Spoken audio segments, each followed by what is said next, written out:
to welcome in the name of Lord Jesus Christ. Kami menjemput anda dalam nama Yesus Kristus. I'm really excited for today's message. Saya rasa sangat gembira untuk menyampaikan khotbah kita pada hari ini. Because I've been waiting to deliver this message for almost a month. Kerana saya menunggu untuk sebulan untuk menyampaikan khotbah ini. And God keep telling me, son, not now. I said, God, when? Wait. And He keep me waiting more than a month just for today. So, தேவன் நேரத்தை கேட்கிறப்ப தேவன் வந்து காத்திருக்க சொன்னார் ஒரு மாசம் ஆயிடுச்சு இந்த நாள் வர வரைக்கும். Setiap kali saya nak sampaikan khotbah ini, Tuhan suruh saya tunggu sampai sekarang sudah cukup sebulan. The title of the message today is the blood of Jesus Christ. இன்னைக்கு செய்தியின் தலைப்பானது என்னன்னா இயேசுவின் ரத்தம். Jadi tajuk khotbah kita pada hari ini adalah darah Yesus Kristus. Let's arise for the reading of the word from the scripture of book of Hebrew chapter 12 verse 24. செய்தியின் வாசிப்புக்கு எபிரேயர் 12வது அதிகாரம் 24வது வசனம் எழுது என்று நம்ம வாசிப்போம். Okey, mari kita semua berdiri untuk membaca ayat firman Tuhan buat hari ini dari buku Ibrani 12 ayat 24.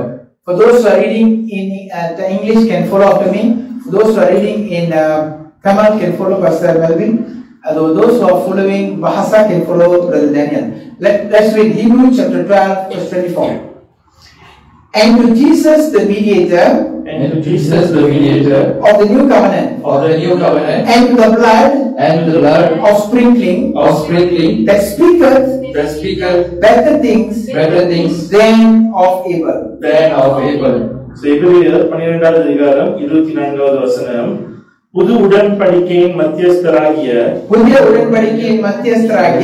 இயேசுவினிடத்திற்கும் ஆபேலுடைய இரத்தம் பேசினதை பார்க்கிலும் நன்மையானவைகளை பேசுகிற இரத்தமாகிய தெளிக்கப்படும் இரத்தத்தினிடத்திற்கும் வந்து சேர்ந்தீர்கள். Ibrani bab 12 ayat 24. Dan kepada Yesus pengantara perjanjian baru dan kepada darah pemercikan yang berbicara lebih kuat daripada darah Habel. Amin. Let's pray. Thank you, Father, for this day. I pray that you will speak to your people who will listen, and they will understand the secret behind the blood of Jesus. In Jesus' mighty name, we are praying. Amen. Okay, please be seated. Okay, for almost 1 month, we have been talking about prayer altar. So, ஒரு மாதத்துக்கு மேலாய் வந்து நம்ம இந்த ஜெப பலிபீடத்தை குறித்து நாம் பார்த்துக் கொண்டிருக்கிறோம். Sudah lebih sebulan kita sedang berbicara mengenai siri yang bertajuk Mesbah Doa. We talk about personal altar. தனிப்பட்ட பலிபீடத்தை குறித்து பார்த்தோம். Kita berbincang mengenai mesbah persendirian. We talk about family altar. குடும்பத்தின் பலிபீடத்தை குறித்து பார்த்தோம். Kita juga berbincang mengenai mesbah keluarga. We also spoke about church altar. சபையோட பலிபீடத்தை குறித்து பார்த்தோம். Dan juga mesbah gereja. Today we are going to see something that is called the altar in heaven. இன்னைக்கு ஒரு காரியத்தை நாம் பார்க்க போறோம். பரலோகத்தில் இருக்கிற பலிபீடத்தை குறித்து. Hari ini kita akan lihat satu tajuk yang bernama mesbah di surga. The name of the altar is called Altar of Melchizedek. அந்த பலிபீடத்தோட பேர் வந்து மெல்கிசேதேக்கின் பலிபீடம். Jadi nama mesbah itu adalah mesbah Melchizedek. So when you go, once you die or once you are resurrected, you go to heaven, you will see this altar of Melchizedek. So நம்ம வந்து ஒரு நாள் நம்ம வந்து மரித்த பிறகு பரலோகத்துக்கு போகிற வேளையில இந்த மெல்கிசேதேக் பலிபீடத்தை நம்ம பார்ப்போம். Suatu hari nanti selepas kita meninggalkan dunia ini, pastinya kita akan melihat mesbah Melchizedek ini di surga. And this is the highest altar that no other altar higher than that. இதுதான் வந்து மிகவும் உயரமான பெரிய ஒரு பலிபீடம். அதை காட்டிலும் வந்து ஒரு பெரிய பலிபீடம் இல்லை. Dan mesbah ini adalah mesbah yang paling tertinggi berbanding mesbah-mesbah yang lain. And the priest who is serving this altar is Jesus himself. அந்த பலிபீடத்துல சேவை செய்கிற ஒரு நபர் வந்து யாருன்னா இயேசு கிறிஸ்து. Jadi siapa yang menyembah mesbah itu adalah Yesus Kristus sendiri. Jesus Christ is not drinking wine and taking barbecue and enjoying life in the heaven. He is praying for you. இயேசு கிறிஸ்து மரித்த பிறகு பரலோகத்துக்கு போயிட்டு பாபிக்யூ சாப்பிட்டு சந்தோஷமா இருக்கிறது இல்ல. அவர் வந்து நம்மளுக்காக வந்து அந்த பலிபீடத்தை ஜெபித்துக் கொண்டிருக்கிறார். So selepas Yesus Kristus mati dan hidupkan semula, Yesus Kristus tidak meminum arak dan berbarbecue di syurga, tetapi Yesus Kristus sedang berdoa untuk kita waktu dia berada di syurga. Sekarang, today, Colossians 1:3, Colossians 1:3, we give thanks to God the Father of our Lord Jesus Christ, praying always for you. So கொலோசியர் 1:5 நம்முடைய கர்த்தராகிய இயேசு கிறிஸ்துவின் பிதாவாகிய தேவனுக்கு ஸ்தோத்திரம் செலுத்தி எப்பொழுதும் உங்களுக்காக வேண்டுதல் செய்கிறோம். Kolose 1:3, kami selalu mengucap syukur kepada Tuhan, Bapa Tuhan kita, Yesus Kristus, setiap kali kami berdoa untuk kamu. Paul is writing to the church of Colossae. Paul is saying, Paul is following our Father in heaven, that is Jesus Christ in heaven, who is praying 24 hours. Paul also praying for Colossae. So கொலோசியர் சபைக்கு பவுல் வந்து சொல்கிற ஒரு காரியமானது, அவர் வந்து என்ன சொல்றாருன்னா, எப்படி இயேசு கிறிஸ்து பரலோகத்துல ஜெபித்துக் கொண்டிருக்கிறாரோ அதே போல அவரும் வந்து கொலோசியர் சபைக்கு ஜெபிக்கிறான்னு சொல்லிட்டு அவர் சொல்கிறார். Paulus menulis surat ini buat gereja Kolose, di mana di syurga Bapa di syurga dan juga Yesus Kristus sedang berdoa 24 jam untuk kita. Bayangkan. Think of it. When you think of Jesus Christ, He is a Son of God and He has all the power, and yet He is praying for you and me. இயேசு கிறிஸ்துவை பார்த்தோன்னா அவருக்கு வந்து எல்லா வல்லமைகளும் இருக்கு, அவர் என்ன வேணுமோ செய்ய முடியும். ஆனா இருந்தாலும் அவர் வந்து என்ன பண்ணி கொண்டிருக்காருன்னா உங்களுக்கு எனக்கு வந்து ஜெபித்துக் கொண்டிருக்காரு. Bayangkan Yesus Kristus adalah anak Tuhan, dia memiliki kuasa melebihi segala kehidupan yang lain, tetapi apa yang dibuat di syurga adalah berdoa untuk kita. Do you know the Jesus that is in heaven? He is a lamb and the lamb is still bleeding. The blood is still coming out for you and me. So இயேசு கிறிஸ்து பரலோகத்தில் இருக்கிறார். அவர் வந்து ஒரு ஆட்டுக்குட்டியை போல இருக்கிறார். அந்த ஆட்டுக்குட்டி எப்படி வந்து ரத்தம் அந்த பலியிலிருந்து வந்து கொண்டிருக்கோ, சோ அதே போல அவருடைய சரீரத்திலும் ரத்தம் வந்து கொண்டிருக்கு. Even now. இப்போ கூட. Jadi Yesus Kristus yang berada di syurga boleh digambarkan ataupun dibayangkan sebagai seekor domba. Dia bukan bayangkan, memang dia domba. Memang domba pun yang dilukai dan masih berdarah. Even sampai sekarang. And he is taking his own blood and he is going behind the veil and he is presenting before God for you and me. So அவர் வந்து அந்த திரைக்கு பின்னால வந்து அவரோட ரத்தத்தை கொண்டு போய் அதை வந்து பலி கொடுத்து, so உங்களுக்காக எனக்காக வந்து அவர் வேண்டுதல் செய்கிறார். Dan ketika beliau berada di mezbah itu, di sebalik tabir dia mengambil darahnya dan membuat penyembahan di sana untuk kita. And you know what? When I told you the last sermon, Mel Gibson, the director of Passion of Christ, was mentioning in his interview, he was mentioning he couldn't take the real thing that Jesus Christ gone through. So Mel Gibson, ஒரு டைரக்டர், அவர் தான் வந்து அந்த fashion of Christ இயேசுவோட படத்தை வந்து அவர் தான் எடுத்தாரு. ஸோ அவரு அந்த படத்துல வந்து இயேசுவை அவர் கடந்து போன ஒவ்வொரு பாடல்களையும் வந்து காமிச்சிருப்பாங்க. ஆனா அவர் வந்து என்ன சொன்னாருன்னா, இயேசு கடந்து போன உண்மையான பாடல்களை என்னால வந்து விவரிக்கவே வந்து முடியல அந்த படத்துல. அப்படிப்பட்ட ஒரு பாதிப்பை வந்து அவர் கடந்து போனார்னு சொல்கிறார். Jadi Mel Gibson merupakan seorang direktur kepada filem Passion of Christ. Jadi beliau berkata dalam satu interview di mana beliau tidak dapat menggambarkan ataupun menunjukkan sebagaimana Yesus Kristus diperlakukan pada waktu beliau, kerana situasi itu terlalu teruk sehingga kan beliau takut tak ada orang akan lihat gambarnya. He said he going to stone down two steps down so that the people can watch, or else people are not going to watch because they're going to scared and go away.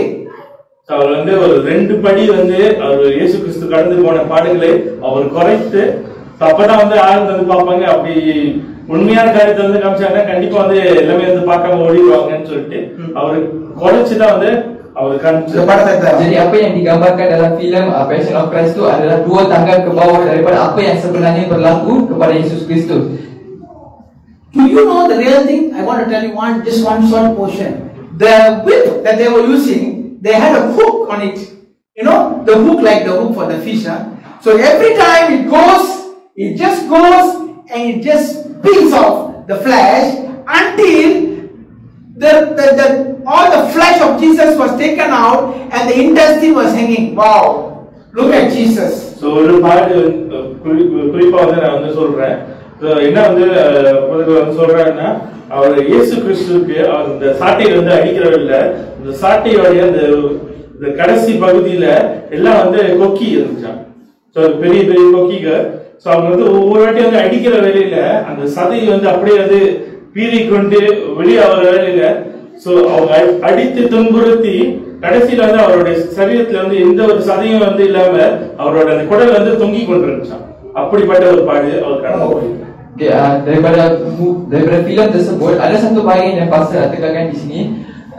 So Yesus Kristus menerima sebatan daripada orang-orang Rom ataupun tentera Rom, di mana di sebatan ataupun di rotan yang beliau kena sebatan itu, di hujungnya, di pangkalnya ada mata kayu yang disambungkan di hujung sebatan, di hujung rotan itu. Jadi apabila mereka memukul Yesus Kristus, mata kayu itu akan tersangkut di atas isi Yesus Kristus.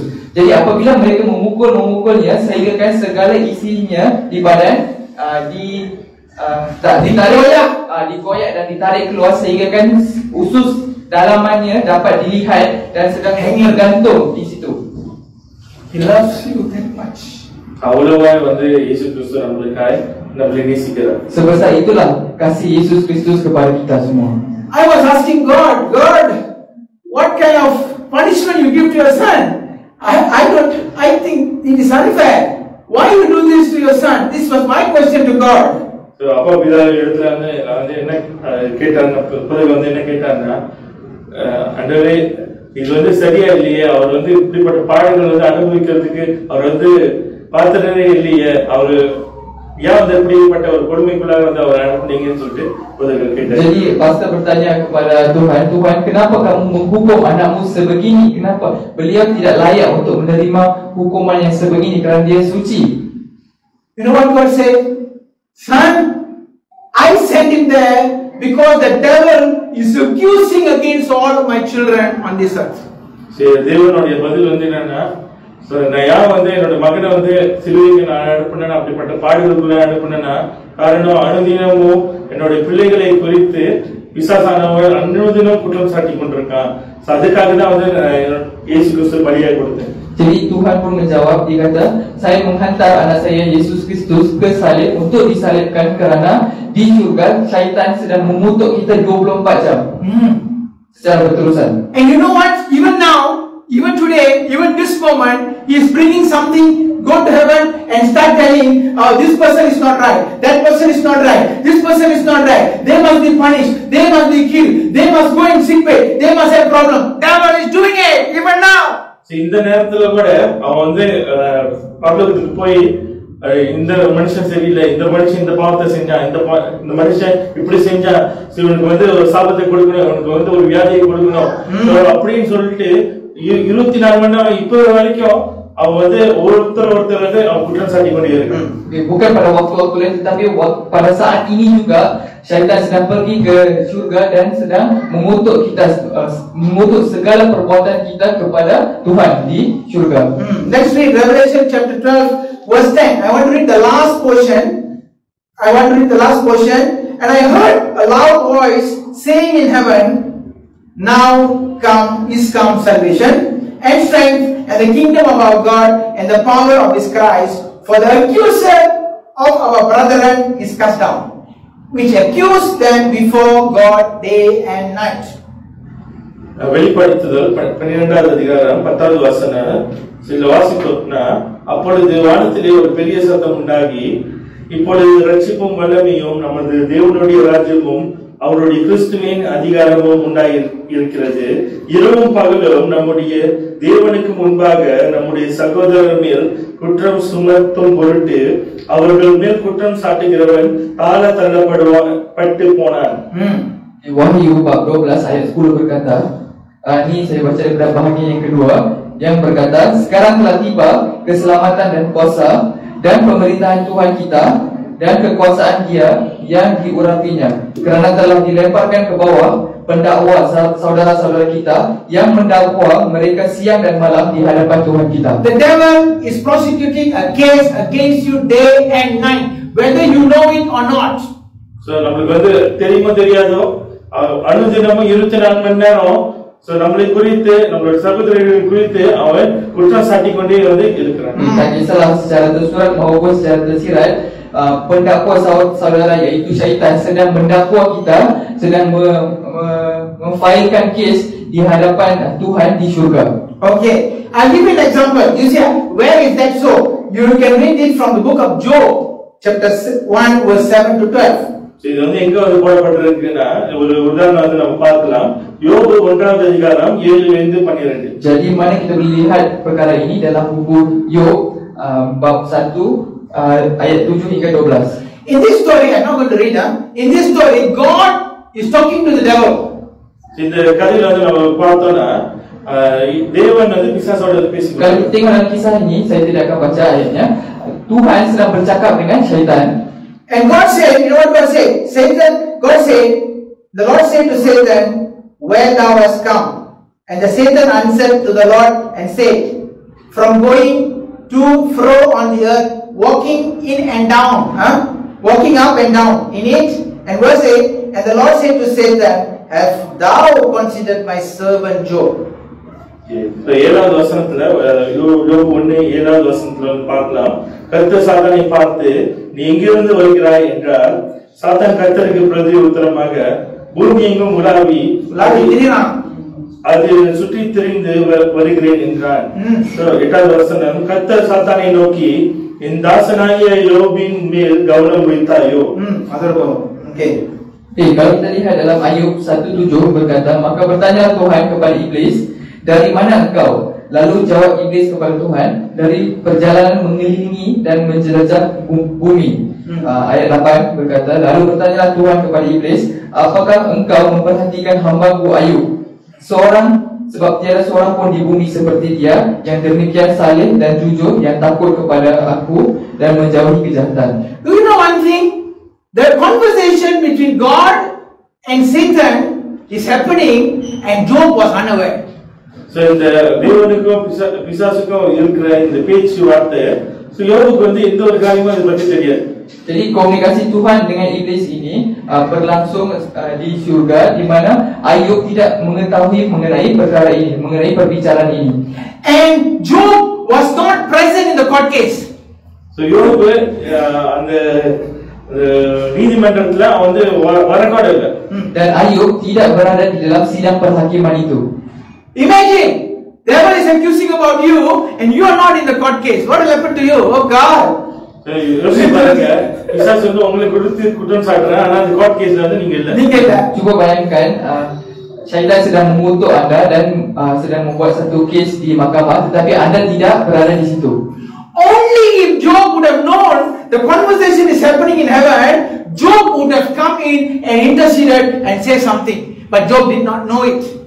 So யோபுக்கு வந்து அந்த நாள் ஒரு விஷயம் வந்து அவனுக்கு தெரிஞ்சிருந்துச்சுன்னா அவன் ஏதாவது வந்து பண்ணி நடுவுல வந்து ஏதாச்சும் வந்து அந்த தீர்ப்பை வந்து மாத்தி இருக்க முடியும். ஆமா, jikalau Ayub mengetahui mengenai perkara ini, pastinya dia akan masuk dan mencuba sehabis baik untuk memastikan dia tidak mendapat keputusan yang sebagaimana yang berlaku dalam hidupnya itu. Job would have said to the children, listen, there is a conversation between God and demon in heaven, Satan in heaven. Now God is going to send a east wind. The east wind is going to come. You people must get up and rebuke. You people must pray. If that would have done by Job, I think Job problem would have come in the first place. So அந்த நாள்ல வந்து கண்டிப்பா வந்து யோபு வந்து அவர் பிள்ளைகளை வந்து பார்த்து வந்து சொல்லிருப்பாரு. பார்த்து சொல்லிருப்பாரு, இப்ப வந்து பல்லவத்துல வந்து இப்படியா ஒரு பிள்ளைகளே நீ வந்து இருந்து நீங்க வந்து ஜெபித்து போராடுங்க.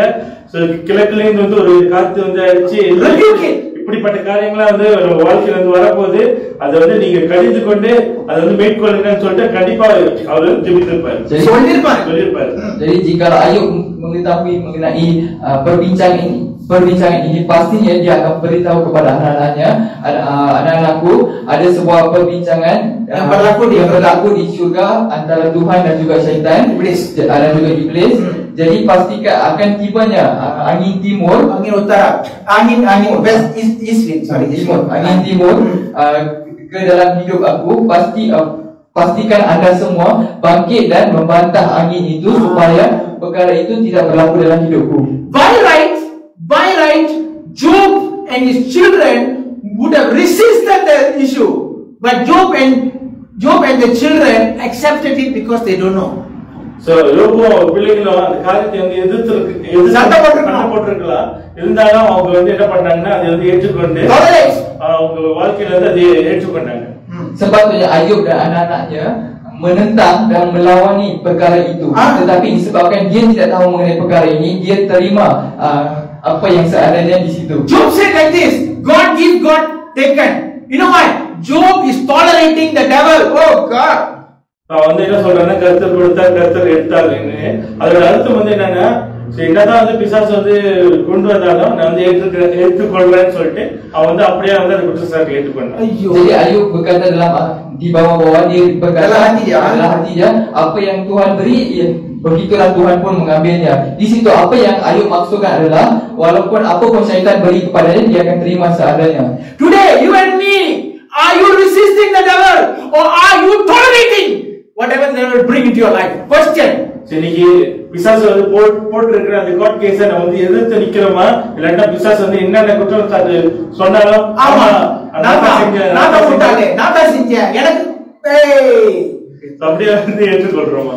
Jadi hari ini adakah anda sedang menentang segala kutukan yang iblis bawa kepada anda, ataupun adakah anda menerima segala kutukan yang syaitan beri ataupun sampaikan di syurga?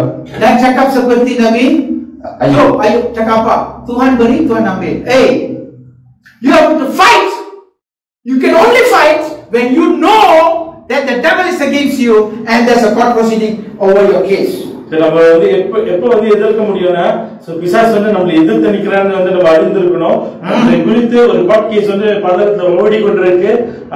அது இந்த காரியங்கள் தெரிஞ்சாதான் நம்ம அது சரியா எதிர்த்து நிக்க முடியும்.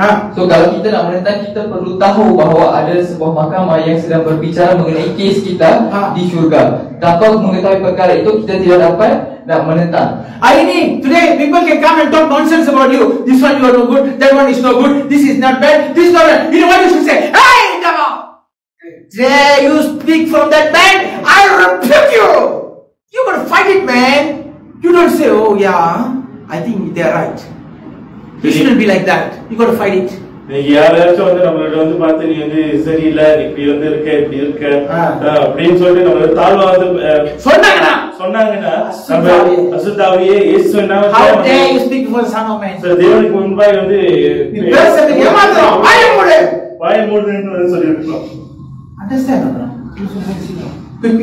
Jadi mungkin hari ini ramai datang kepada kita dan cakap benda-benda buruk dekat kita, kata kamu ni macam ni, kamu ni macam ni, kamu tu macam tu. Jadi apa yang kita patut buat adalah kita perlu menentang, kata, hey iblis, berani kamu cakap perkara-perkara sebegini kepadaku. Kamu tidak ada hak untuk bercakap denganku kerana aku adalah anak Tuhan. You don't talk to the people. You go to your prayer room and you rebuke the devil. Tear it down. Dare you use that man? I am not going to go against him. I am getting this case straight to heaven. I want justice over this matter. I rebuke you, devil. You got to rebuke it. அதனால தான் அந்த நபர்கிட்ட போய் சண்டை போட வேணாம். நம்ம என்ன பண்றோம்னா நம்ம இப்போ அதான் செய்வோம். நம்ம வந்து ஜெப அறைக்கு போயிட்டு இருந்து நம்ம வந்து என்ன சொல்லணும்னா, எவ்வளவு தைரியம் உனக்கு, நீ வந்து என்ன பேசுற, இந்த கேஸ் வந்து நான் பல்லத்துக்கு கொண்டு போறேன், இந்த காரியத்தை நான் நீதி கிடைச்சே ஆகணும்னு சொல்லிட்டு நம்ம அப்படியே சண்டை போட்டு அதை வெற்றி பெற்று போறோம். Jadi jangan kita pula pergi bergaduh dengan orang tu supaya dia cakap kita macam tu. Tetapi apa yang kita perlu buat adalah pergi ke bilik sembahyang kita, di mesbah kita. Kita perlu berdoa dan menentang mengenai perkara ini di mesbah kita dan mendapatkan kejayaan. Faham tak? This is why God is asking this question. Job chapter 38 verse 33. I read for you. Knowest thou the ordinance of heaven? Can thou set dominion therefore on this earth? யோபு 38வது அதிகாரம் 33வது வசனம், வானத்தின் நியமங்களை நீ அறிவாயோ, அது பூமியை ஆளும் ஆளுகையை நீ திட்டம் பண்ணுவாயோ. Ayub bab 38 ayat 33 berkata, apakah engkau mengetahui hukum-hukum bagi langit? Hukum-hukum langit. Atau menetapkan pemerintahannya di atas bumi? If you want to have dominion on earth, you need to know all the ordinance of heaven. இன்னைக்கு நம்ம பூமியில நம்மளுக்கு ஒரு ஆளுகை இருக்கணும்னா, நம்மளுக்கு முதலாவது நம்மளுக்கு என்ன தெரியணும்னா, பரலோகத்துல இருக்கிற நியமங்கள் தெரியணும். நம்ம அறிந்திருக்கோம். Jadi hari ini kalau kita nak memerintah di atas bumi, kita perlu tahu, sebelum itu kita perlu tahu hukum-hukum yang berada di langit. Understand? If you don't know what is the ordinance of heaven, you cannot rule the earth. So Christians, listen. பரலோகத்துல என்ன நியமங்கள் இருக்குன்னு நம்ம அறியாமல் இருந்தோம்னா, நம்ம பூமியில நம்ம ஆட்சி செய்ய முடியாது. Jadi kalau kita tidak tahu hukum-hukum yang ada bagi langit, maka kita tidak dapat nak memerintah di atas bumi ini. That's why Christians always say, oh, I don't have this, I don't have that, the government is doing this one, that one, everything wrong. Because why? You are tolerating the devil. By right, you should know the ordinance of heaven. You set the dominion on earth. That is how it's supposed to look like. So இது சரியால இது சரியால எப்போதும் குறை சொல்லிக்கிட்டு இருக்கோம். சோ நம்ம எப்படியா இருந்திருக்கணும்னா, நம்ம பரலோகத்தோடைய ஒவ்வொரு நியமங்களையும் தெரிந்து அந்த காரியத்தின் பிரகாரம் இந்த பூமியை நம்ம ஆட்சி செஞ்சிருக்கோம். Boleh. Bahasa Malaysianya begini. Kita sebagai Kristian, umat Kristian maupun umat gereja, kita tidak boleh bercakap apa, ini tak ada, itu tak ada, kerajaan tak begini, itu tak ada, ini tak ada, saya hitam, saya putih. You tak perlu cakap sebegitu. You jangan tolerate perkara-perkara sebegitu. Sepatutnya kamu mengetahui hukum yang berada di surga, dan bila kamu faham hukum di surga, bumi ini kamu boleh dominasi. Maksudnya kamu boleh berada dalam pemerintahan maupun di parlimen. Paham tak? Kita tak sepatutnya dia cakap belakang. Faham? You perlu tahu hukum-hukum di surga. I tolong Daniel. Okay, let's go. Today I'm going to teach you the first ordinance of heaven. Jadi பரலோகத்துல இருக்கிற முதல் நியமங்களை குறித்து நம்ம பார்க்கலாம். Jadi hari ini kita akan melihat apakah hukum pertama yang ada di langit. The first ordinance is the blood of Jesus speaks. So முதலாவது அந்த நியமங்கள் என்னன்னா, இயேசு கிறிஸ்துவோட ரத்தம் பேசும். Jadi hukum yang pertama adalah darah Yesus Kristus bercakap. When you die, go to heaven, or even when you sleep, you taken into heaven, you cannot talk. The one who only can talk is the blood of Jesus. மரித்த பிறகு நம்மால பேச முடியாது. அதுக்கு அப்புறம் என்ன காரியம் பேசணும்னா, இயேசு கிறிஸ்துவோட ரத்தம். Selepas kita mati, kita tidak dapat bercakap, tetapi siapa yang masih hidup, jadi siapa yang dapat bercakap bagi pihak kita adalah darah Yesus Kristus. Okay, today I'm going to teach you 2 points only. Jesus Christ, when he was crucified, from in his body, there are 7 places blood fell down. I'm going to talk only 2 due to time constraint. இன்னைக்கு இயேசு கிறிஸ்து அவர் சிலுவையில மரிக்கிற வேளையில அவருடைய சரீரத்திலிருந்து 7 பாகத்திலிருந்து ரத்தம் வந்துச்சா. சோ இன்னைக்கு அதுல 2 காரியத்தை குறித்து தான் நான் இன்னைக்கு பேச போகிறேன். சோ நேரா இருக்கிறபடியா அஞ்சு வேணால் பேசுவோம். Jadi hari ini kita akan bercakap mengenai 2 poin di mana ada 7 tempat di mana badan Yesus Kristus berdarah ataupun berlumuran dengan darah. Jadi kita akan cakap mengenai 2 poin hari ini. Lagi 5 poin kita akan cakap pada hari lain. Why am I talking about the blood coming out of the body of Jesus? Because only this blood can talk for you. ஏன் இயேசு கிறிஸ்து சரீரத்திலிருந்து வந்த ரத்தத்தை குறித்து நம்ம நீங்க பார்க்கறோம்னா, காரணம் இந்த ரத்தம், இயேசு கிறிஸ்துவின் ரத்தம் மாத்திரமே நம்மளுக்காக பேச முடியும். Jadi hari ini kenapa kita fokus kepada darah Yesus Kristus yang keluar daripada badannya adalah kerana darah Yesus Kristus itulah yang akan bercakap untuk kita. The different wounds will talk for different thing. வித்தியாசமான புண்ணிலிருந்து வருகிற ரத்தம் வித்தியாசமான காரியத்தை பேசும். Luka-luka yang berbeza akan bercakap mengenai untuk perkara-perkara yang berbeza. So you need to know exactly which wound and which blood is speaking for which one. You must know. So நமக்கு வந்து என்ன காரியம் தெரியும்னா இந்த ரத்தம் எங்கிருந்து வருகிற ரத்தம் எந்த காரியத்துக்காக பேசுறது தெரியும். நமக்கு வந்து அறிந்து. Jadi kita perlu tahu luka mana dan darah mana yang kita perlu guna untuk menyelesaikan masalah yang mana. Don't become like Job. Don't tolerate. If you don't know, you will tolerate. Today I am going to teach you. You are going to fight it. jadi நம்ம ரோபோவை போல வந்து நம்ம எல்லா காரியத்தையும் வந்து சகித்துக் கொள்ளக்கூடாது. தெரியாததுனால சரி வந்து நம்ம இந்த காரியத்தை நம்ம சரியா வந்து கற்று நம்ம அந்த காரியத்தை நம்ம சரியா பயன்படுத்தணும். Hari kita tidak boleh jadi macam Ayub di mana beliau menerima apa yang berlaku di dalam hidupnya, tetapi kita perlu melawan. Jadi untuk melawan kita perlu tahu 7 bahagian yang kita akan cerita, yang kita akan sampaikan kepada Yesus Kristus yang keluar dari 7 tempat badannya akan bercakap untuk 7 perkara berbeza. Jadi kalau kita tidak tahu darah mana untuk apa, kita akan jadi macam Nabi Yakub yang apa? Tak tahu. Bila you tak tahu, memang jadi mangsa. Okay, ini tolong saja. Okay, first place, the blood of Jesus in the Garden of Gethsemane. So முதலாவது ரத்தம் அந்த கெத்செமனே தோட்டத்திலே இயேசுவுக்கு வந்தது. Di darah yang pertama adalah darah Yesus Kristus yang tumpah di Taman Gethsemane. His sweat fall as blood. So அவருடைய வேர்வை அது ரத்தமாய் வந்து ஊத்துச்சு. Perlu beliau tumpah sebagai darah di situ.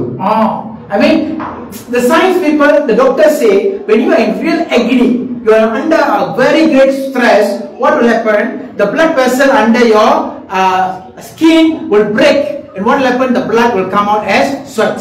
So விஞ்ஞானிகள் வந்து என்ன சொல்றாங்கன்னா ஆய்வுல சோ எப்ப வந்து நம்ம ரொம்ப ஒரு அழுத்தம் சரீரத்துல இருந்து ஒரு அழுத்தத்துக்குள்ள வந்து நம்ம மிகுந்த அழுத்தத்தோட வந்து இருக்கிற வேளையில அந்த ரத்த அணுக்கள்லாம் வந்து வெடிச்சு அது வேர்வை வந்து ரத்தமா வந்து வரும்.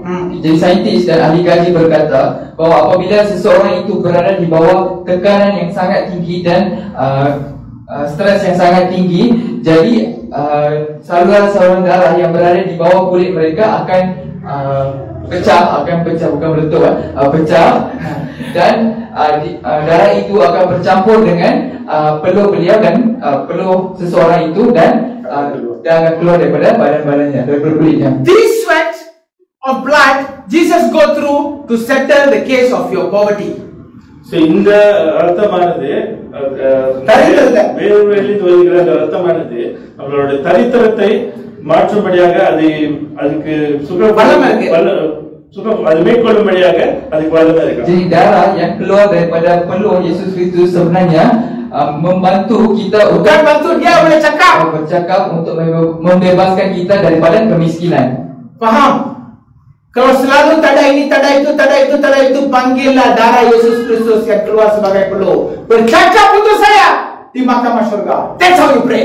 நீங்க எப்படியாவது நம்ம ஜெபிக்கிற என்னன்னா நம்ம எப்போதும் வந்து ஒரு தரித்திரத்துக்குள்ளார இதுல அப்படிப்பட்ட ஒரு சூழ்நிலையில வந்து இருந்தோம்னா சரி இன்னிலிருந்து எப்படியா இருந்து ஜெபிக்கணும்னா இயேசு கிறிஸ்துவோட வேர்வை மூலமா வந்து அந்த ரத்தம் எனக்காக வந்து பரலோகத்துல பேசும்படியா நான் வந்து அனுப்புறேன்னு சொல்லிட்டு அப்படியே இருந்து ஜெபிக்க ஆரம்பிப்போம். Jadi hari ini kalau kita berada dalam satu situasi di mana kita serba kekurangan dalam semua perkara, apa yang kita perlu buat adalah kita perlu meminta darah Yesus Kristus yang bertukar daripada peluh menjadi darah itu untuk bercakap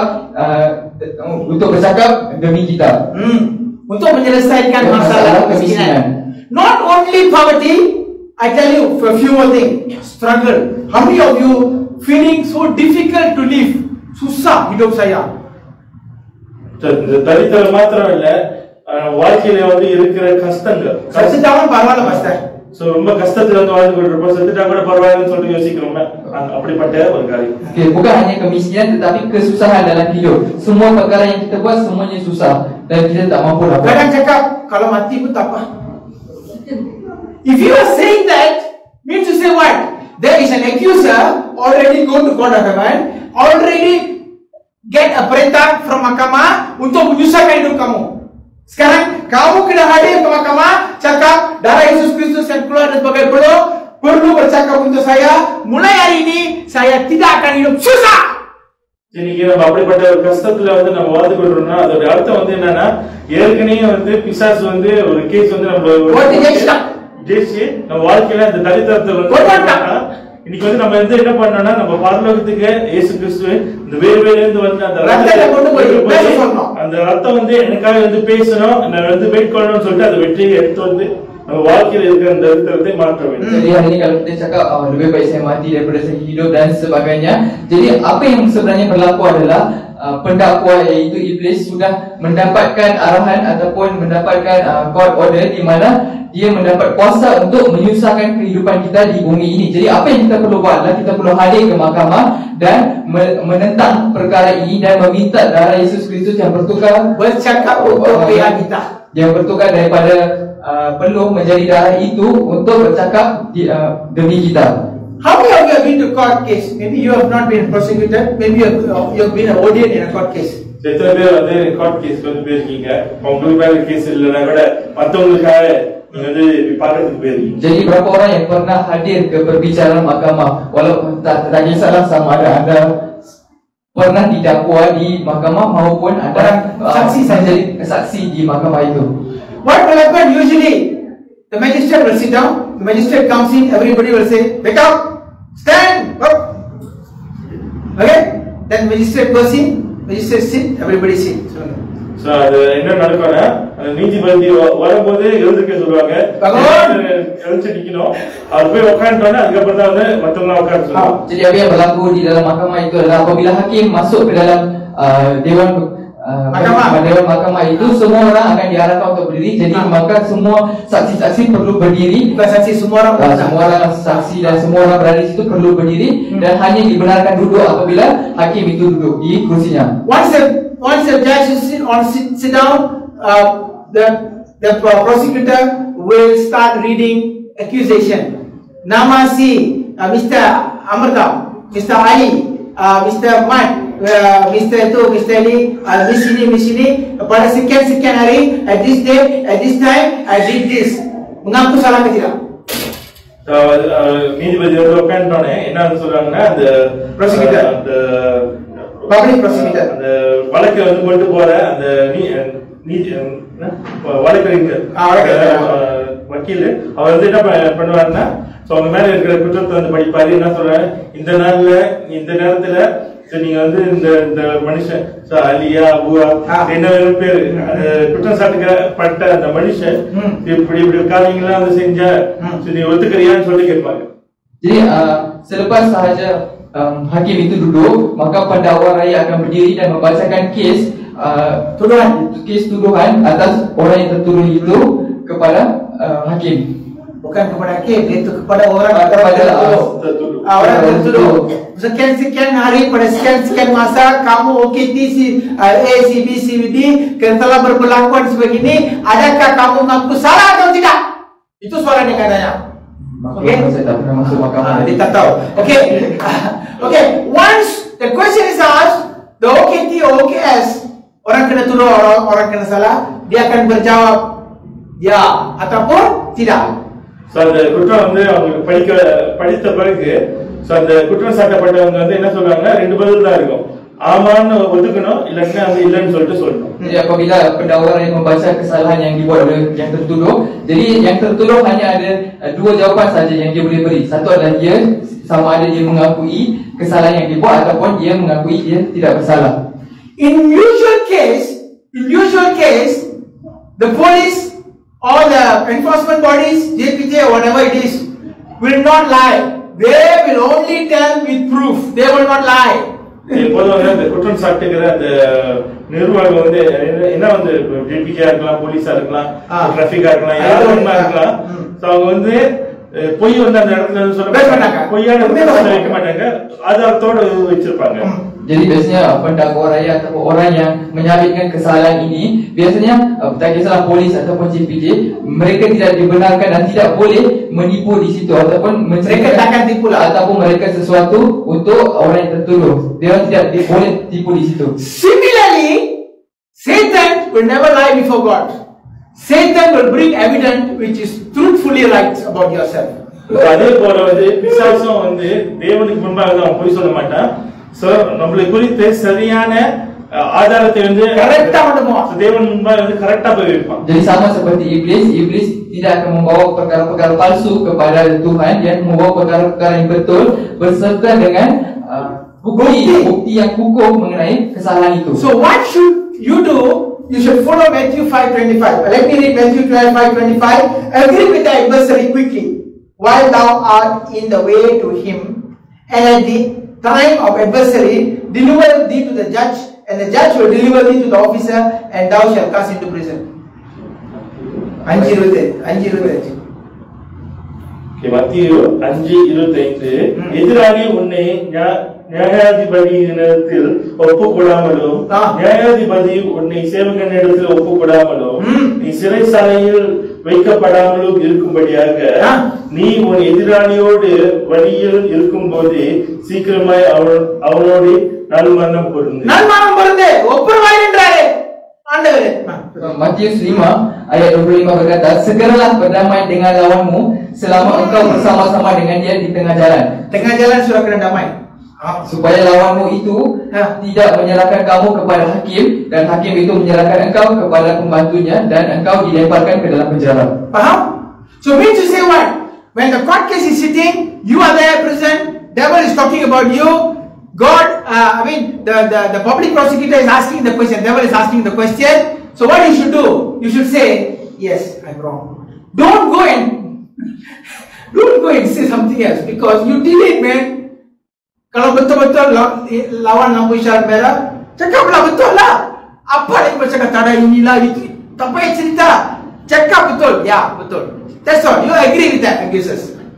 சரி, அப்படியே வந்து பிசாசு வந்து நமக்கு குறித்து குற்றம் சாட்டுங்கிற வேலையில சோ அதுக்கு படித்த பிறகு நம்ம வந்து என்ன சொல்றோம்னா, ஆமா நான் ஒத்துக்கணும்.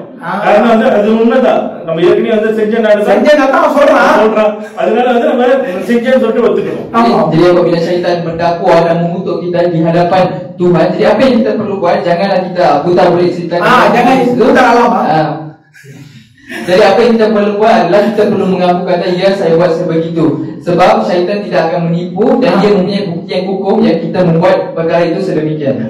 Even though devil is a liar, but when he comes to court, he will not lie. பிசாசு பொய்யின் தகப்பனா இருந்தா கூட, ஆனா நீதிமன்றத்துக்கு வரும்போது அவன் உண்மையதான் பேசுவான். Walaupun syaitan itu adalah bapa kepada segala penipuan, tetapi apabila dia berada di hadapan Tuhan, dia tidak dibenarkan dan dia tidak boleh menipu di hadapan Tuhan. Okay, then what will happen? When the OKT or OKS say, yeah, it's true, I did it anyway, the judge will say, do you have anything to say before I pass the 10 times for mitigation? So அதுக்கப்புறம் வந்து அந்த குற்றத்தை ஒப்புக்கொண்ட பிறகு நீதிபதி வந்து என்ன கேட்பாருன்னா, so இதாச்சும் வந்து நீ சொல்லணுமா, நான் வந்து என்னுடைய முடிவை வந்து சொல்றதுக்கு முன்னாடி. Jadi selepas orang yang bersalah itu mengaku kesalahannya, hakim akan memberikannya masa, hakim akan memberikannya masa untuk bercakap sepatah dua kata mengenai untuk mengurangkan hukuman sebelum dia memberi hukumannya. Betul. Okay? So you know, at that point, you know what you should say? You should say like this. You don't talk, you say, let the blood of Jesus, who fall as sweat in the garden of Gethsemane, speak on my behalf. That's what you should say. So அந்த நேரத்துல நம்ம வந்து என்ன சொல்லணும்னா, நம்ம மற்ற காரியத்துல வந்து நம்ம சொல்லக்கூடாது. என்ன சொல்லணும்னா, எனக்காய் அந்த கெத்செமனி தோட்டத்துல இயேசு கிறிஸ்துவோட சரீரத்திலிருந்து வேர்வை விழுந்த ரத்தம் எனக்காய் பேசிட்டோம்னு சொல்லிட்டு அவ்வளவுதான் நம்ம சொல்லணும். பாஸ் பண்ணிருங்க பாக்க அப்படி ஆண்டவரே. Jadi pada waktu itu kita tak perlu cakap benda yang merapu pasal benda-benda lain untuk menguatkan statement kita, tapi apa yang kita perlu cakap adalah biarlah darah Yesus Kristus yang tumpah daripada peluhnya bercakap untuk saya di Garden Gethsemane, di Taman Gethsemane. So in the court of heaven, the blood of Jesus only can talk. So if you say like that, what will happen? Jesus Christ will arise and say, I am the advocate. Now I talk. So பரலோகத்தோட நீதிமன்றத்துல இயேசு கிறிஸ்துவோட ரத்தம் மாத்திரம் தான் வந்து பேச முடியும். சோ நம்ம எப்போ வந்து நம்ம அப்படியே வந்து நம்ம சொல்கிறோமோ அந்த ரத்தத்தை குறித்து, அப்பயே வந்து என்ன பண்ணுவாங்கன்னா இயேசு கிறிஸ்து எழுந்துச்சு நான் வந்து இப்ப நான் பேசுறேன் இந்த நபருக்காக வந்து நான் பேசுறேன் அவர் இருந்து பேச ஆரம்பிப்பார். Jadi dalam mahkamah syurga kita tidak dibenarkan untuk cakap, hanya darah Yesus Kristus sahaja yang dibenarkan untuk cakap. Jadi selepas kita bercakap sedemikian, barulah Yesus Kristus akan berdiri dan kata, okey, saya adalah penggembala peguam bela bagi yang terturut di mahkamah itu. Okay, let me show you the verse. If not, you will say I am telling stories. Okay, this is from okay, 1 John chapter 2 verse 1. My little children, this thing I write unto you, and ye sin not. And if any man sin, we have an advocate, which is with the Father, Jesus Christ, the righteous. ஒன்று யோவான் 2வது அதிகாரம் 1வது வசனத்துல இது குறித்து போடப்பட்டிருக்கு. என் பிள்ளைகளே, நீங்கள் பாவம் செய்யாதபடிக்கு இவைகளை உங்களுக்கு எழுதுகிறேன். ஒருவன் பாவம் செய்வானானால் நீதிபதியாய் இருக்கிற இயேசு கிறிஸ்து நமக்காக பிதாவினிடத்தில் பரிந்து பேசுவாரோ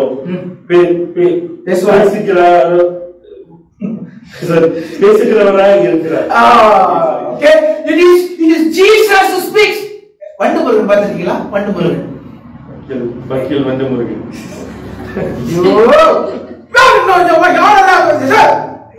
Hey, orang India ni tahu apa yang saya kata. பார்த்திருக்கீங்களா? Ya, bukti mengenai perkara ini ditulis di 1 Yohanes 2:1, di mana ia berkata, anak-anakku, hal ini dikutuliskan kepadamu supaya kamu jangan berbuat dosa.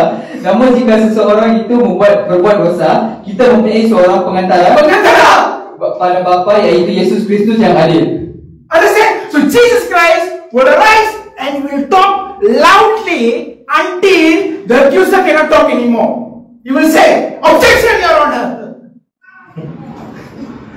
சரி, பிசாசான வந்து பேசுகிறவன் இயேசு கிறிஸ்து இன்னும் கூட சத்தத்தோட இந்த வேலை இதை வந்து நான் வந்து தடுக்கிறேன் அப்படின்னு சொல்லிட்டு வந்து காரியங்களை பேச ஆரம்பிப்பார்.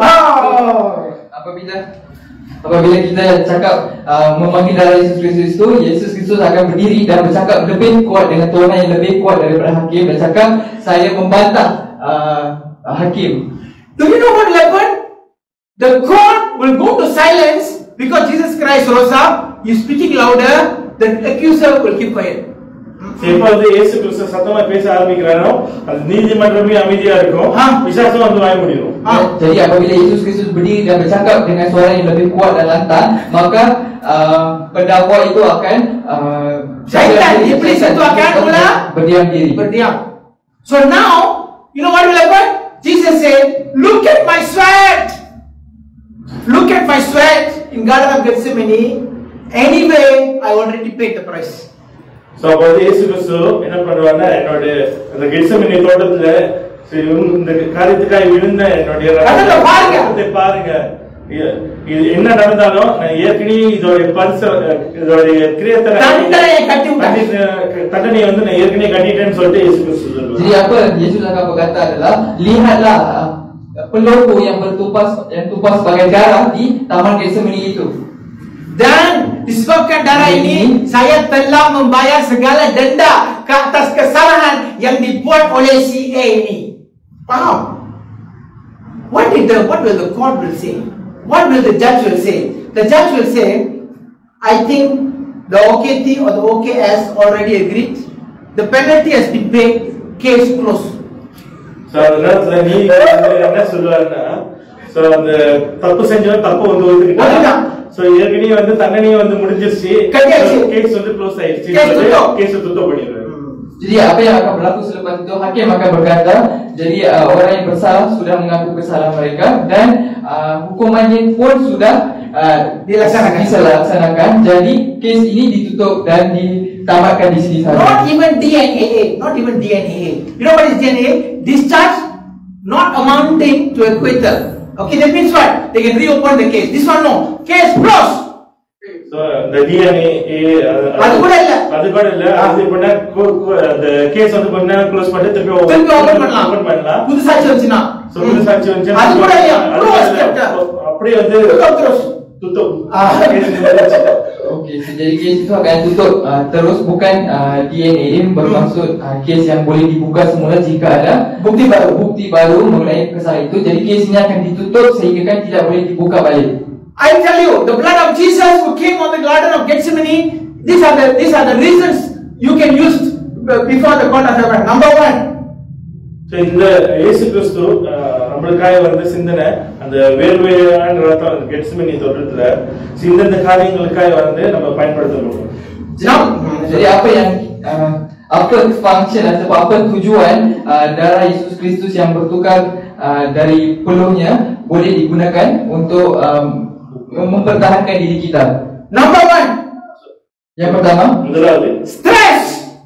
நம்ம அழுத்தம் tekanan diri. Past time stress. If you have stress, you need to go to the court of heaven and bring the blood of Jesus from the Garden of Gethsemane.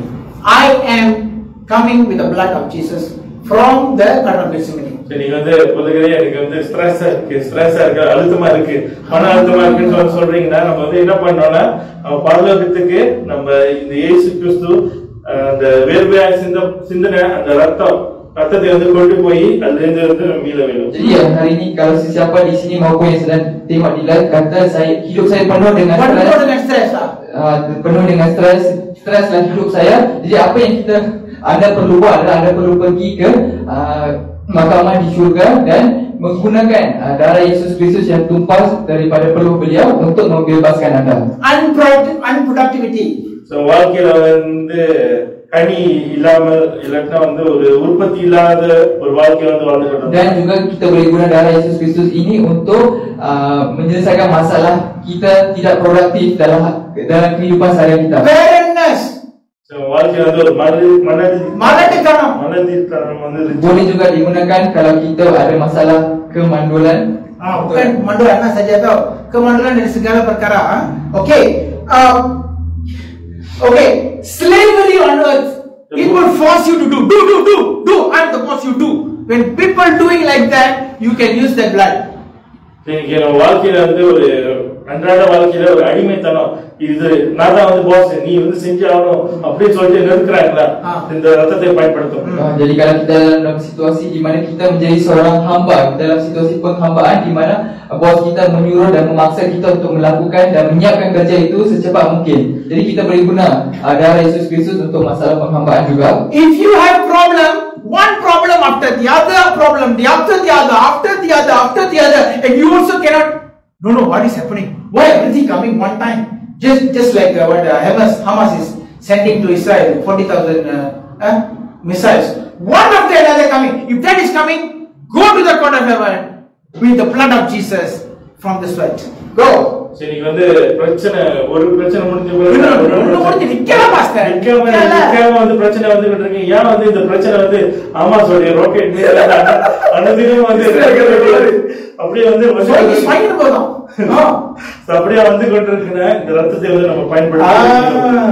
Jadi kalau kita berada dalam satu masalah di mana selepas satu masalah baru pula, masalah baru bertambah-tambah masalah selepas satu masalah, macam roket Hamas yang dilepaskan ke Israel. Jadi kalau kita 40,000 satu lepas satu. Ayyo, kada boleh macam mana mau handle?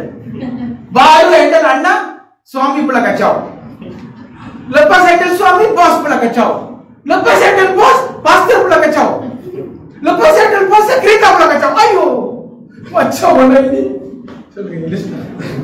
முதல்ல வந்து பிள்ளை வந்து கச்சா பண்ண, அதுக்கப்புறம் வந்து கணவன் கச்சா பண்ணுவாங்க, அதுக்கப்புறம் பாஸ் கச்சா பண்ணுவாங்க, அப்புறம் திருப்பி வந்து காணி கச்சா பண்ண, அப்படியே மாத்தி மாத்தி உருட்டி விடுவாங்க. Jadi first maybe our children give us trouble, and then your husband give you so much trouble, for example, and then after that your boss giving you a hard time, and then after your boss, your pastor giving you a hard time, and after your pastor, your car giving you a very hard time. Even the dog and the cat also giving you trouble. Ayyo, my God, I have to bring to the vet and I have to pay 200. Ayyo, kadavule pochi pocket la kaso. So, நாய் வந்து வளர்க்குற நாய் பூனை வந்து நம்ம கச்சா பண்ணோம். நம்ம வந்து அதோட மருத்துவர் கொண்டு போய் 10,200 கட்ட வேண்டியதா இருக்கும். இருந்த 200 போயிடுச்சு. Bukan itu saja, mungkin haiwan peliharaan kita kucing atau anjing pula ada masalah, kita perlu bawa pergi klinik klinik haiwan. Lepas tu tengok-tengok kena bayar 200. Kering lah poket. If you are having this problem, you have a solution, you have a good news.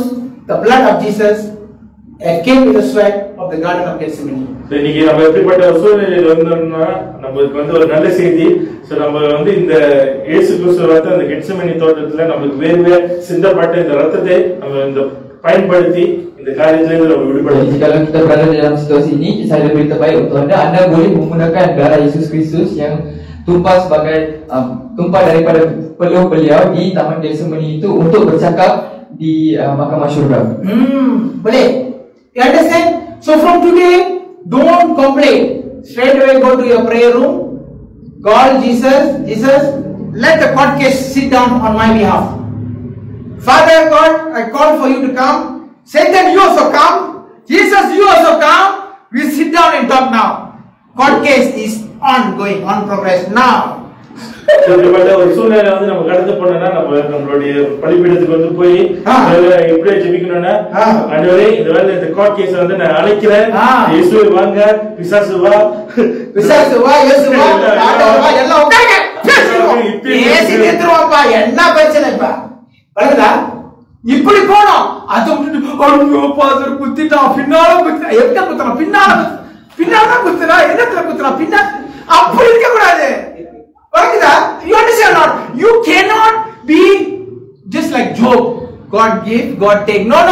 Sit down. God can sit down. I want to talk about it now. Jadi apa yang kita perlu buat? Kita perlu pergi ke mesbah kita dan kita perlu panggil Bapa di syurga, perlu panggil Yesus Kristus dan panggil syaitan sekali dan selesaikan masalah itu di mesbah kita. Kes jalan hari ini. Dan biarkan darah Yesus untuk menyelesaikan masalah itu untuk kita. Faham? So mulai hari ini, from today, please don't complain and grumble and murmur. You have to do the fighting in your prayer room. இன்னிலிருந்து நம்ம முழுத்து நம்ம வந்து கொலை சொல்லிக்கிட்டு இருக்கிறது விட்டுருவோம். நம்ம செய்ய வேண்டியது வந்து என்னன்னா, நம்மளோட ஜெப அறையில நம்ம அந்த யுத்தத்தை போட்டணும்பா. Kita perlu berhenti membawang, berhenti bercakap buruk mengenai perkara-perkara lain, tapi kita perlu settlekan masalah, selesaikan masalah di mahkamah syurga. Two things you will get when you use the blood of Jesus from Garden of Gethsemane. Number one, you will live a life stress free. ரெண்டு காரியம் வந்து நமக்கு கிடைக்கும். இயேசு கிறிஸ்து அந்த வேர்வையான அந்த ரத்தத்தை வந்து நம்ம பயன்படுத்த வரையில. சோ முதலாவது காரியம் வந்து நம்ம வாழ்க்கையில இருக்கிற அந்த அழுத்தம் வந்து நம்ம விட்டு போகும். Stress free.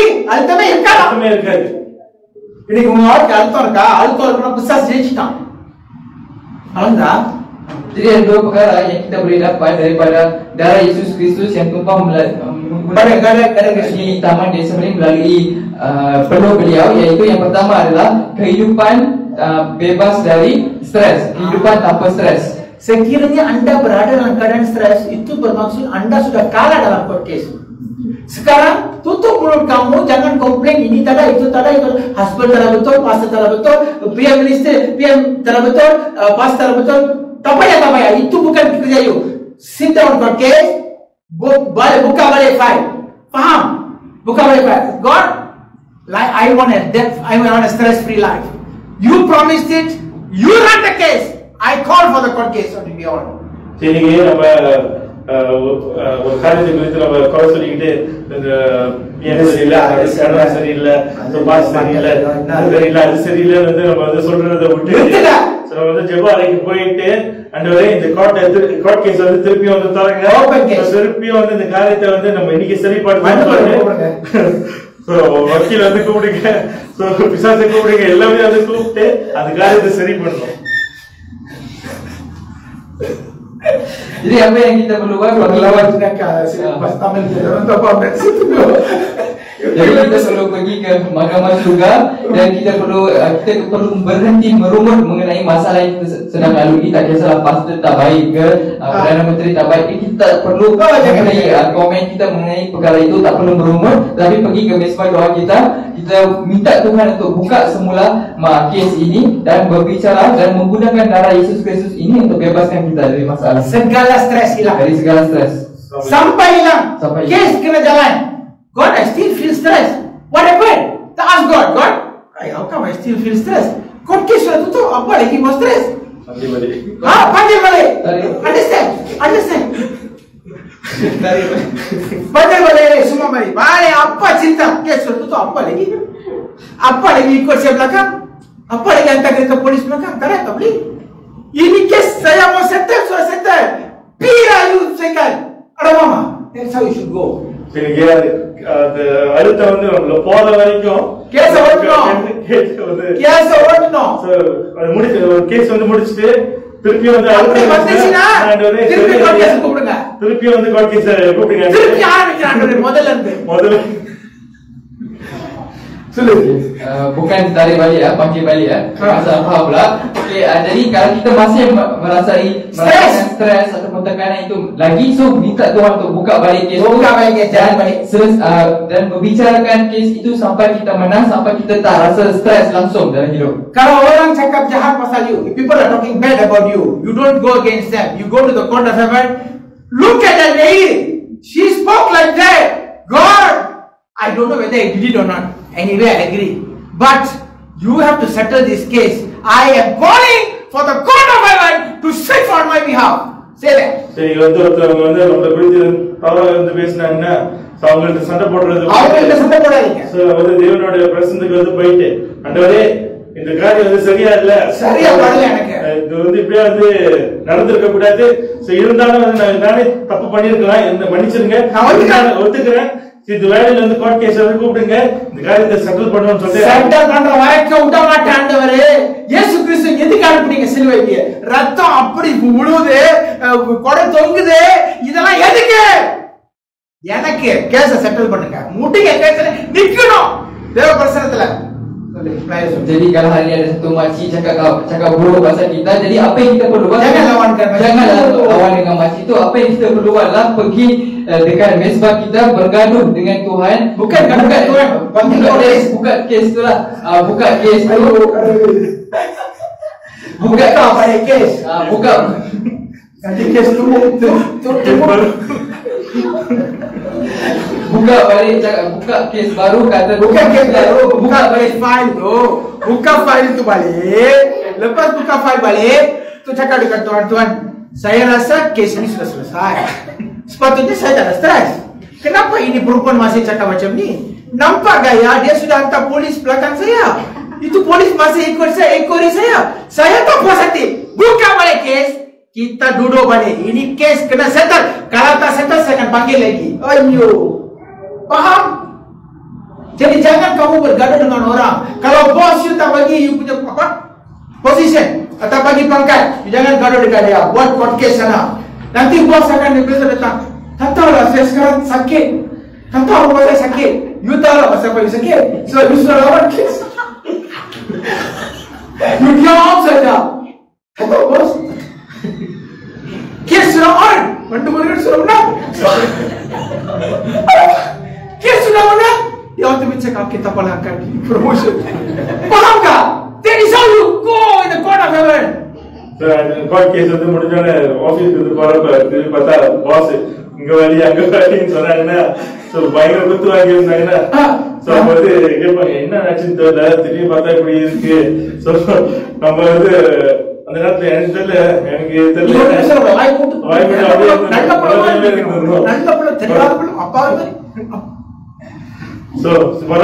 ப்ரொமோஷன் கொடுக்குற சொல்லிட்டு அவ்வளவு கொடுத்துட்டு பேரு. Jadi tengok-tengok pula lepas kita gaduh dan kita menang. Bukan nak tu kes lepas dah menang you kena buka kes Lepas balik. kita menang dekat dalam kes tu, Ah. jadi lepas tu Tuhan dah turunkan hukuman untuk makcik tu tadi lah. Dekat makcik tu tadi, mungkin dia kena penyakit ke, kena tamparan ke apa ke, tak kisahlah. Kita tahu. Kita tak tahu lah. Kita lah itu Tuhan dengan dia. Lepas tu kita tengok, lepas tu dia pula makcik tu pula datang cakap kat kita, oh tu saya macam ni, saya sakit macam ni, tiba-tiba cakap macam ni, tiba-tiba dapat penyakit macam ni. Jadi kita, apa yang kita perlu buat adalah kita kena Tutup diam. mulut kamu dan diam. Buat jadi budak baik. Jangan cakap saya lah, cakap You jangan buka cerita. You diam. You cakap, saya doakan untuk kamu. Itu saja cukup. Nanti dia akan cakap, adik, minta maaf, saya yang salah. That is how God keeps you look like. Understand? Number two, when you bring the blood of Jesus from the Garden of Gethsemane, you will have a righteous life or a righteous living. Number two, I'm finishing with that. நீங்க இயேசு கிறிஸ்துவோட அந்த கெத்செமனியில இருந்த அந்த வேர்வையோட ரத்தத்தை கொண்டு வருகிற வேளையில நமக்கு நீதியான வாழ்க்கையை நம்ம வாழ ஆரம்பிப்போம். Jadi apabila kita menggunakan darah Yesus Kristus yang tumpah daripada peluh beliau, kita akan dapat satu kehidupan yang penuh dengan kesucian. Kesucian. You don't have to work to become righteous because God don't like self-righteousness. You have to ask God's righteousness. So where you get God's righteousness is by claiming the blood of Jesus from the Garden of Gethsemane. Tell God, God, make me righteous. Let the verdict of righteousness come in my life. Let the righteousness flow. So when you see sin, you are not affected at all. இன்னைக்கு நம்ம ஒரு காரியத்தை செஞ்சு நம்ம நீதி வந்து பெற்றுக்கொள்றது அது சுயநீதி. அது வந்து சுயநீதி. ஆண்டவருக்கு தேவனுக்கு அது பிடிக்காது. நீங்க வந்து நம்ம நீதி எப்படிப்பட்ட நீதியை கேட்கணும்னா, ஆண்டவரே உங்களோட நீதி எனக்கு தாங்க. சோ தேவனோட பிரசன்னுக்கு வந்து போயிட்டு, ஆண்டவரே உங்களோட நீதினால என்னை நிரப்புங்க, ஆடியை தாங்கன்னு சொல்லிட்டு நம்ம கேட்கிற வழியில சோ தேவன் வந்து அவருடைய நீதி வந்து நம்மளுக்கு கொடுக்க ஆரம்பிப்பாரு. சோ அந்த நேரத்துல இந்த ஒரு பாவத்தை வந்து பார்த்தாலும் அந்த பாவத்தை வந்து நம்மள வந்து பாதிக்காது, அதை வந்து நம்ம வெறுக்க ஆரம்பிப்போம். This is the blood of Jesus Christ fall from the sweat. So many Christians don't know, they struggle. They say, I don't want to do that, but I still do it. Why they do it now? Because the blood of Jesus from the Gethsemane they never use. Never win the case for righteousness. So எப்ப வந்து அப்படிப்பட்ட நீதி வந்து நம்மளுக்கு வந்து கிடைக்க ஆரம்பிக்கும்னா, நம்ம இந்த இயேசு கிறிஸ்துவோட ரத்தம் அந்த கெத்செமனே தோட்டத்துல நம்மளுக்காக வந்து அந்த வேர்வை வந்து சிந்தப்பட்ட அந்த ரத்தத்தை வந்து நம்ம வாழ்க்கையில வந்து நம்ம எடுத்து நம்ம பயன்படுத்துகிற வேலையில தான். சோ இன்னைக்கு வந்து அநேக கிறிஸ்தவர்கள் அவங்க சொந்தமா அந்த காரியங்களை செஞ்சு பாவத்தை மேற்கொள்ளணும்னு சொல்லி இருந்துக்கிறாங்க. அதெல்லாம் நான் தப்பு சொல்லல. ஆனா அந்த மாதிரி நீங்களும் நான் ஃபாஸ்டிங் எடுக்கிறேன், நான் ஜெபிக்கிறேன், நான் இது பண்றேன் அது பண்றேன்னு செஞ்சீங்கன்னா ஆண்டு சொல்லி சுயநீதி இருக்கு, நான் போராடுவாரு. ஆண்டவருக்கு வேண்டியது இயேசு கிறிஸ்து ரத்தத்தை கொண்டு போகணும்.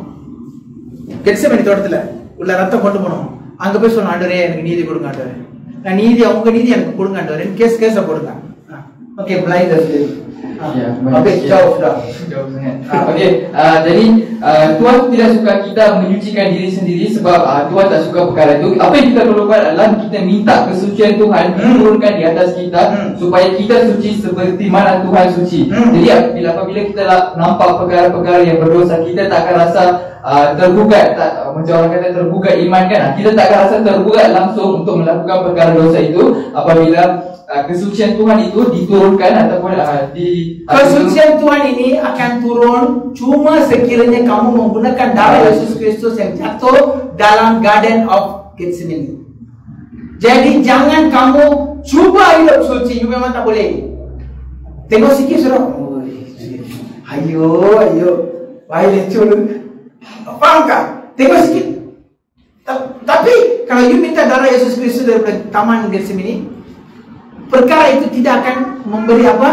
Tarikan. Dia tak akan, ada pun ada, tak ada pun tak apa. You tengok pun kita buat tak tahu saja. You tak ada masalah. Okey? Ini adalah dua perkara yang darah Yesus Kristus boleh berikan pada kita. Itu saja untuk hari ini. Saya jatuh yang nombor 2 tak boleh cakap sebab sudah masa cukup. இந்த ரெண்டு காரியங்கள் தான் இயேசு கிறிஸ்து நீங்க நம்ம பார்த்தோம்.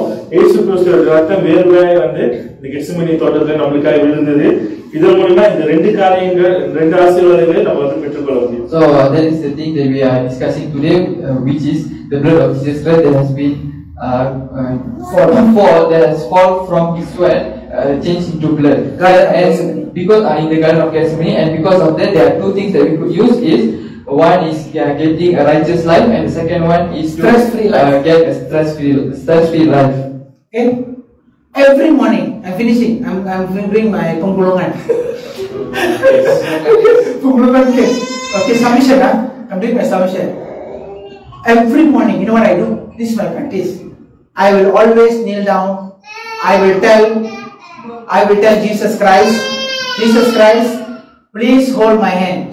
Let's go to the Garden of Gethsemane. I will call Jesus to pray with me. So we do pray first. Keep the baby quiet, please. We're finishing ready. Okay. So அனுதினமும் போதகருடைய ஒரு பயிற்சி என்னன்னா, தேவனுடைய சமூகத்துக்கு வந்து போகிற வேலையில என்ன வந்து அவர் சொல்றாங்க, வாங்க ஆண்டவரே இயேசு கிறிஸ்துவே, நம்ம வந்து ரெண்டு பேரும் அந்த கெத்செமனே தோட்டத்துக்கு நம்ம வந்து போவோம் அப்படின்னு சொல்லிட்டு கரத்தை பிடித்து வந்து போவாங்க. Jadi apa yang kita perlukan adalah inilah amalan pastor. Setiap pagi dia akan bangun, dia akan ajak Yesus Kristus dan juga Bapa untuk berjalan. Belum lagi Yesus Kristus dulu pergi ke taman Gethsemane itu dan berdoa di situ. Yesus Kristus pegang tangan saya, berdoa. Okay? Lepas sudah cukup doa, kami masuk satu terowong. We go into a tunnel, and this tunnel will connect me to the Garden of Eden. So அந்த ரெண்டு பேரும் வந்து ஜெபித்து கொண்டு அப்படியே வந்து போகிற வேளையில இயேசு கிறிஸ்துவோட கை பிடிச்சு ஜெபிக்கிறாங்க. அந்த கெத்செமனே தோட்டம் அந்த ஏதேன் தோட்டத்தோட வந்து ஒரு சுரங்கத்துக்குள்ள வந்து போவோம். Lepas kita sudah sampai di taman Gethsemane itu, kita akan masuk melalui satu terowong yang akan menyambungkan daripada taman Gethsemane itu ke taman Eden. Only when you pray with Jesus, then you can see the tunnel. If you pray on your own, cannot. You have to pray with Jesus. Tell God, Jesus, let's pray. You pray like this. Oh Rabasa, you don't know what you are praying for, but you are praying in tongues. You keep praying. All of a sudden, you are no more in Gethsemane. You are in the Garden of Eden. Now you see the third person. Somebody come, quick. Aaron, Mary, spat. Oh, Saja Mary, demo saja. All of a sudden, now I'm holding Jesus. All of a sudden, I see Father God is here. I say, Father God is here. So that means what? I am no more in the Garden of Gethsemane, but I am in now where? In the Garden of Eden. Jadi selepas kita hanya boleh lalu dan melihat terowong itu jikalau kita berdoa bersama Yesus Kristus di taman Gethsemane itu. Jadi selepas waktu kita berdoa dalam bahasa Roh Kudus tu, bila kita dah khusyuk untuk berdoa dalam bahasa Roh Kudus, tiba-tiba kita akan nampak orang ketiga akan nampak orang ketiga lah di situ. Tengok, oh, ini Bapa di surga berada di situ, dan kita barulah perasan yang kita bukan lagi berada di taman Gethsemane, tapi kita berada di taman Eden. Now Father holds my hand, Jesus holds my hand. Now both also holding. Now saying what? Now let's go out. Go out from the prayer room. That is how you should go out from your prayer room every morning. இயேசு கிறிஸ்து ஒரு சைடு, அப்பா பிதாவின் ஒரு சைடு. இப்படிதான் வந்து நம்ம அனுதினமும் வந்து ஜெப அறையிலிருந்து வெளியாக வேண்டும். Jadi selepas kita melihat Bapa di surga dan juga Yesus Kristus pula. Nampak Yesus Kristus.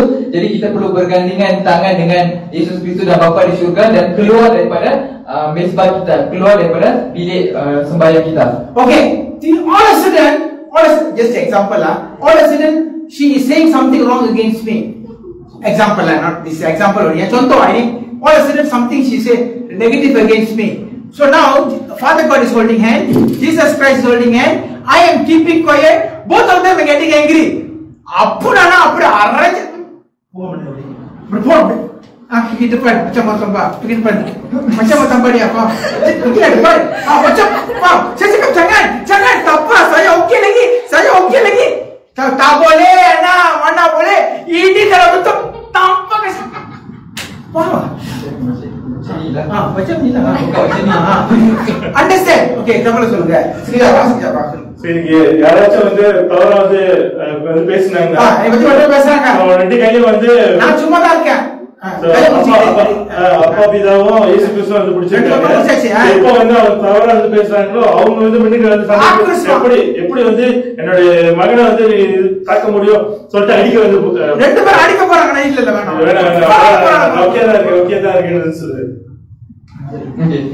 Jadi selepas kita sudah bergandingan tangan, contohlah kalau ada orang lain datang cakap buruk pasal kita, lepas tu Bapa di surga dan juga Yesus Kristus dah mula rasa marah, mula rasa orang mau tampar sudah. Dia nak tampar, tapi kita pula cakap jangan saya okey lagi saya. That is the reason why, wait for a while. That's the reason why Jesus Christ on the cross said, Father, forgive them for they don't know what they're doing. Because why? Jesus, one side Holy Spirit, the other side Father God, both also angry already. Both also want to tampar already. Say, no. Father, forgive them, for they do not know what they are doing. Understand? That is how you should look like. So, அதாவது இயேசு கிறிஸ்து வந்து நம்ம திருவிழா வந்து பார்க்கிற வேளையில அவருடைய கருத்தை வந்து இயேசு கிறிஸ்து அவருடைய கருத்தை ஒரு சைடு வந்து அப்பா பிதா வந்து பிடிச்சிருக்காரு, ஒரு சைடு வந்து பரிசுத்தாவியான பிடிச்சிருக்காரு. எப்ப வந்து அந்த ரோம வீரர்கள் வந்து அவர் வீட்டு வந்து தவறா சொல்றாங்களோ, ரெண்டு பேரும் அடிக்கிறதுக்கு வந்து போகும்போது அப்படியே என்ன பேசுறாங்க. ஆனா என்ன சொல்ற ஆண்டவரே மன்னிச்சிருங்க, சரியா இழுத்து பிடிக்கிறாரு தினால. புரியுதா உங்களுக்கு? Dan sebab itulah Yesus Kristus berkata, maafkan mereka Bapa kerana mereka tidak tahu apa yang mereka sedang lakukan. Sebenarnya ketika itu apabila tentera Rom di situ, apabila mereka mempersembahkan Yesus Kristus dan memukul beliau, Roh Kudus dan juga Bapa di surga sudah marah dengan perkara itu dan memang nak tampar sudah. Tapi Yesus Kristus tarik balik. Bapa, maafkanlah mereka kerana mereka tidak mengetahui apa yang mereka tengah buat. Faham? Jadi today that is a kind of relationship that you must have with God. That is why I tell you, prayer altar, personal prayer altar is very important. You need the Father God one side, you need Jesus Christ the other side. Only then you go to work. You see how God bless you. Anybody talk bad, aracya sama dia. You teraracya, Tuhan aracya dia. Faham? Okay? சரி, அதனாலதான் வந்து நம்ம ஜெப பலிபீடம் வந்து ரொம்ப முக்கியம். காரணம் நம்ம வாழ்க்கையை நம்மளுடைய நாளே நம்ம இயேசு கிறிஸ்து இல்லாமலும் அப்பா பிதா இல்லாமலும் நம்ம வந்து ஸ்டார்ட் பண்ண கூடாது. எப்ப வந்து நம்ம அப்படியே வந்து ஸ்டார்ட் பண்றோமோ நம்ம வாழ்க்கையில வந்து அநேக பிரச்சனைக்கு வரும். எப்ப வந்து அநேக காரியங்கள் வந்து நமக்கு எதிராக வந்து வருகிறதோ, சோ இயேசு கிறிஸ்து அப்பா பிதா வந்து நம்மளுக்காக வந்து அவங்க சண்டை போடுறதுக்கு ரெடியா இருவாங்க. சோ நம்ம யார்கிட்ட பேசுற? என் பிள்ளைய கை வச்சல அம்மா பாராதீங்களே, உன் பிள்ளைய அதை பண்ணிடுவாங்க, அடிக்க போய் சொல்ற வார்த்தை அடிக்கும், அந்த மாதிரி இருக்கும். Okay, finish up. Jadi sebab itulah sangat penting untuk kita mempunyai hubungan sebegitu dengan Yesus Kristus dan juga Bapa di surga, dan sangat pentinglah kita untuk memastikan kita membina mesbah kita setiap hari, kerana apabila walaupun seseorang bercakap buruk mengenai kita mempunyai Yesus Kristus dan juga Bapa di surga untuk menampar mereka. Siapa kau bercakap? Ini saya punya anak kau. Itulah cara yang saya cakap. You tak payah cakap, you diam saja. Cakap Bapa, tambah. Okey Bapa, saya okey lagi. Sudahlah. You okay, saya tak okay. Mana boleh dia buat macam ni? Faham? So that is our relationship. Let's arise. Today I want to pray over your life. I want you to use the blood of Jesus that fought in the Garden of Gethsemane for a stress-free life and life full of righteous living. I want to pray for you. Let's arise. எழுந்திருந்து நம்ம இந்த காரியத்துக்காக நம்ம ஜெபிக்க போறோம். இயேசு கிறிஸ்து நம்மளுக்காக வந்து சிந்தனை, இந்த கெத்செமனே போறது சிந்தனை, அந்த வேர்வையின் ரத்தத்தை சொல்லிட்டு அந்த ரத்தத்தை வந்து பயன்படுத்தி நம்ம வாழ்க்கையில இருக்கிற அழுத்தம் இல்லாத ஒரு வாழ்க்கையை வந்து நம்ம வாழும்படியாகவும் ஒரு நீதியான வாழ்க்கையை வாழும்படியாகவும் இதனால நம்ம ஜெபிக்க போறோம். Jadi marilah kita semua berdiri.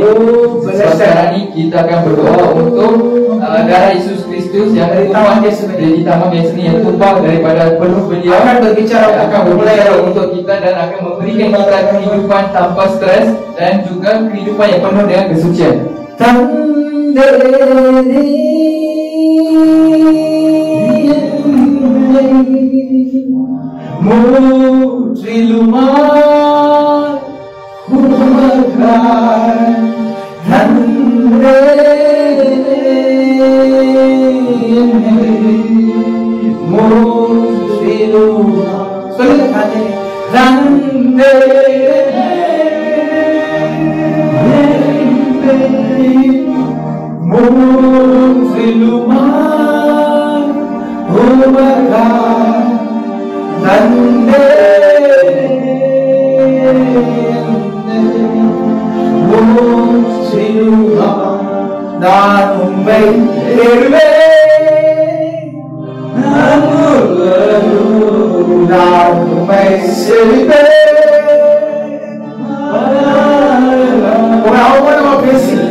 Darah Yesus Kristus dari Taman Getsemani akan berbicara. Yesus,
Kamu boleh berdoa sekarang, minta Tuhan untuk Jangan handphone kes Anda hari ini. Apa-apa kes saja yang kamu rasakan, yang dibicarakan tadi, kamu cakap dengan Bapa dengan sendiri. Speak to God, speak to God. Whatever the situation may be, you know it. You talk to God. God, this is my situation. I brought the court case to God on my behalf.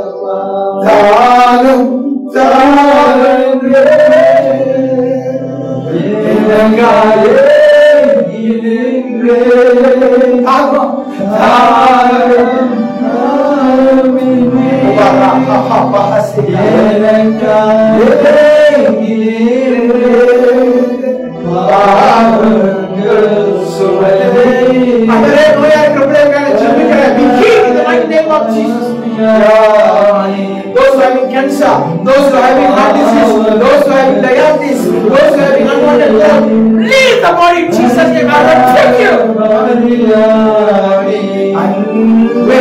Those who are sick, you can put your hand in whatever area of your sicknesses.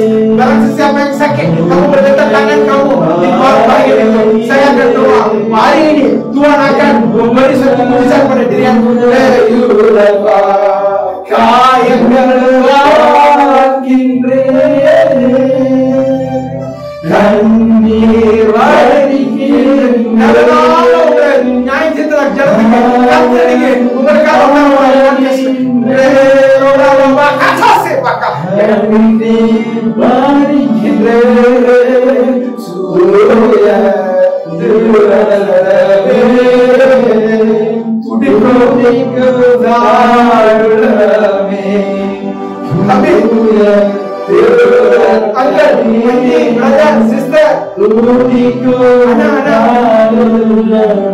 Tuhan Yesus memberikan keadaan kamu sekarang. Kamu akan balik dengan satu kepercayaan baru mulai hari ini. Nanti kamu akan bilang,